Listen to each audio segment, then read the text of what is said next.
જૂનાગઢ જિલ્લાના કેશોદ તાલુકામાં unit March પદયાત્રા યોજાઈ હતી, જેમાં ધારાસભ્ય દેવાભાઈ માલામ સહિતના મહાનુભાવો યુનિટી માર્ચ પદયાત્રામાં સહભાગી બન્યા હતા. તો કેશોદ તાલુકાના સ્વામી વિવેકાનંદ ટાઉન હોલથી શરૂ થયેલી આ પદયાત્રાનું બાયપાસ ખાતે સમાપન કરાયું હતું. તો લોહ પુરુષ અને દેશના મહાન ઘડવૈયા સરદાર વલ્લભભાઈ પટેલની 150મી જન્મ જયંતિના અવસરે જિલ્લાના કેશોદ તાલુકા ખાતે યુનિટ માર્ચ પદયાત્રા યોજાઈ હતી. તો આ પદયાત્રા સ્વામી વિવેકાનંદ ટાઉન હોલથી શરૂ કરાઈ હતી, જે Mangrol road, Sardar Vallabhbhai Patel statue, Ambawadi, Kapad Bazar, Patel mill road, Junagadh road, 4 chowk, doctor Baba Saheb Ambedkar ચોક, પાનદેવ સમાજ બાયપાસ સુધી યોજાઈ હતી. આ પદયાત્રામાં ધારાસભ્ય દેવાભાઈ માલમ, પૂર્વ ધારાસભ્ય વંદનાબેન મકવાણા, જિલ્લા ભાજપ પ્રમુખ, તાલુકા પંચાયત પ્રમુખ, નગરપાલિકા પંચાયત પ્રમુખ, ભારત વિકાસ પરિષદ, આઝાદ ક્લબ, રોટરી ક્લબના અધિકારીઓ, અગ્રણીઓ, વિદ્યાર્થીઓ અને નાગરિકો મોટી સંખ્યામાં જોડાયા હતા.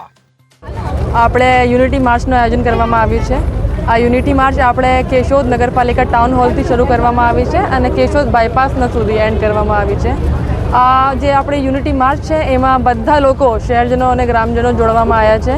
એને સિવાય આપણા એનસીસીના કેડેટ્સ અને આપણા જે પોલિટિકલ રિપ્રેઝેન્ટેટિવ્સ છે, આપણા પદાધિકારીઓશ્રીઓ છે, મહાનુભાવશ્રીઓ છે, અને એને સિવાય આપણા જે બાળકો છે સ્કૂલના, એને સાથે સાથે બધા નગરપાલિકાના લોકોને આ જે યાત્રા છે એમાં એનો સહયોગ આપ્યું છે.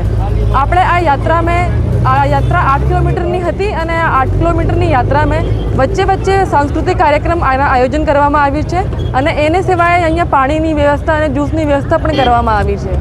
એને વચ્ચે અહીંયા જે બધા સમાજ છે આપણે આ કેશોદ તાલુકામાં, એને દ્વારા આ યુનિટી માર્ચમાં જે આપણા પદાધિકારીશ્રીઓ હતા એનું સ્વાગત કરવામાં પણ આવ્યું છે અને કેશોદમાં આ રીતે આ પદયાત્રા બહુ જ સક્સેસફુલ તરીકેથી યોજવામાં આવી છે. અનિરુદ્ધસિંહ બાબરિયા સાથે CN24 ન્યૂઝ, કેશોદ. હવે જુઓ દેશ દુનિયાની તમામ ખબરો તમારી આંગળીના ટેરવે.